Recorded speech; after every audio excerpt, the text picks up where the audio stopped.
and welcome to my Auto by Authors video.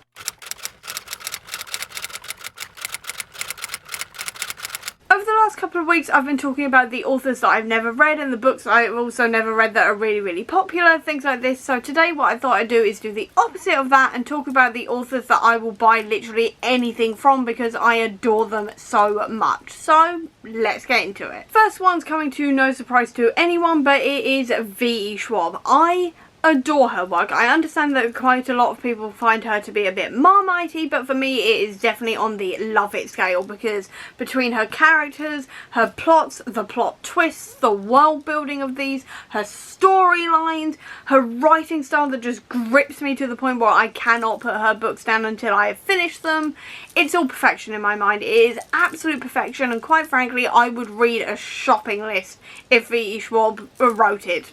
I'm that far in. I adore her work. I absolutely adore it. Next we have Derek Landy, specifically his Skullduggery Pleasant work and his Marvel work. I've admittedly tried some of his work outside of that and it hasn't quite worked for me, I will say.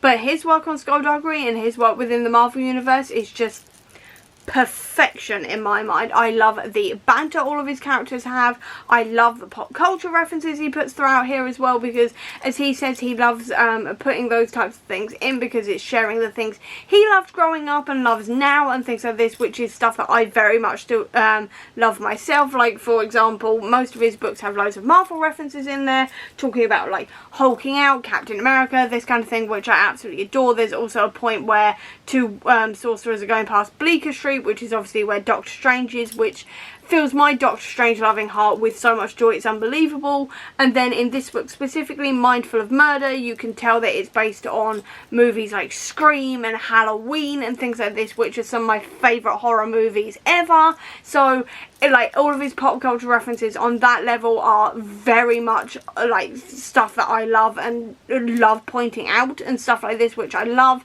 Like I said, I also love the humour of it, also his plot twists. My God, all I'm saying is if you check out my Skullduggery reading vlogs, you will see my reactions to some of his plot twists, which are so brilliantly done that you don't see them coming. And then when you reread the book, you go, oh, and you actually see the foreshadow coming in. It's absolutely brilliant. The world he has created within Skullduggery is incredible. I love it so much. And then his Marvel work. His Marvel work is so good. It is so right for the characters. Again, the banter is on point. I love his work he did with Falcon and the Winter Soldier. That was fantastic. I loved his Avengers work as well. I loved his Werewolf by Night that he did. He's about to lead up a brand new like big event within the Marvel Universe, talking about the Infinity Stones, which is so exciting.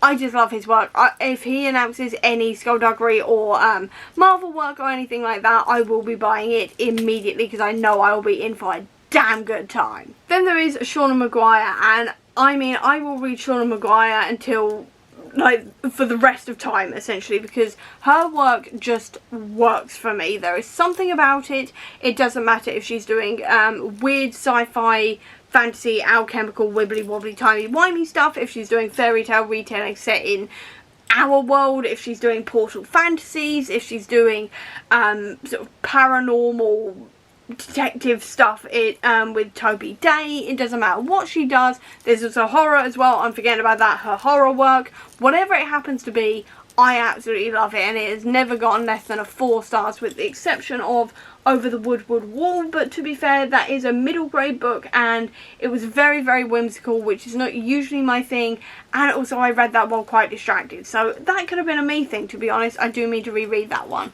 But absolutely everything else she has ever written, between her work as Shauna Maguire, then her work as Myra Grant, it just absolutely works for me on every single level. And then also in every single one of her books there is at least one character trait in one of her characters that I deeply relate to on some level, which I absolutely love. It doesn't happen that often, but there is always something in every single one of her books where I go, that is me, on some level, and I love that so much. So for those reasons alone, let alone her plots, her worlds, everything else, I will always read Shauna Maguire because it is so good to read. Then I have to mention Roshani Chokshi as well because I have loved her work so far. I have read all of the Gilded Wolves and obviously the Aru Shah series.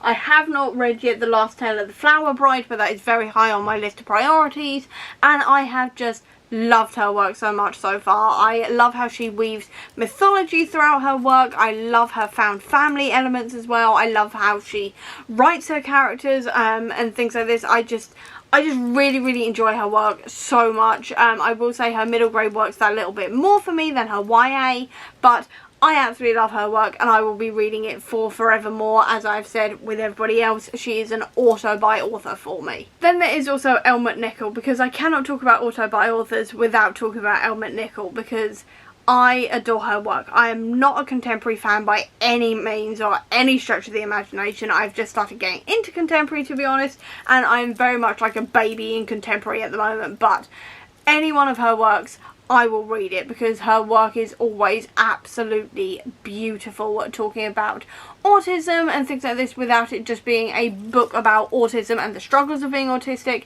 Her characters always have more to do and more agency and things like this. They're all deeply relatable to me on some level, which I absolutely adore. I love her storylines, and she also makes me cry. No other author makes me cry, but Elle McNicoll does. And that is saying something. And quite frankly, if an author can make me at least tear up, they become an auto-buy author, because that does not happen often, if ever. So she is definitely an auto-buy author for me. It doesn't matter what she writes, in what genre, I will pick it up, I will pre-order it immediately, and I will read it. There's also N.K. Jemisin, because I cannot not talk about N.K. Jemisin. I will say that her first ever series doesn't work for me, but everything she's written since, everything I've ever read of hers, just works after that series, because the way she twists the story together is nothing short of genius. And I mean, even though when her science goes completely over my head like it does in the 5th season, and then anything talk about the multiverse in the City We Became series, I still love it. It just works for me on every single level. Again, I love how she writes characters. I love how diverse her casts are as well, because she definitely is someone who champions diverse casts and queer casts and things like this, which I really enjoy and really want to champion myself, which is fantastic. And like I said, every time she weaves together a story, it is nothing short of genius.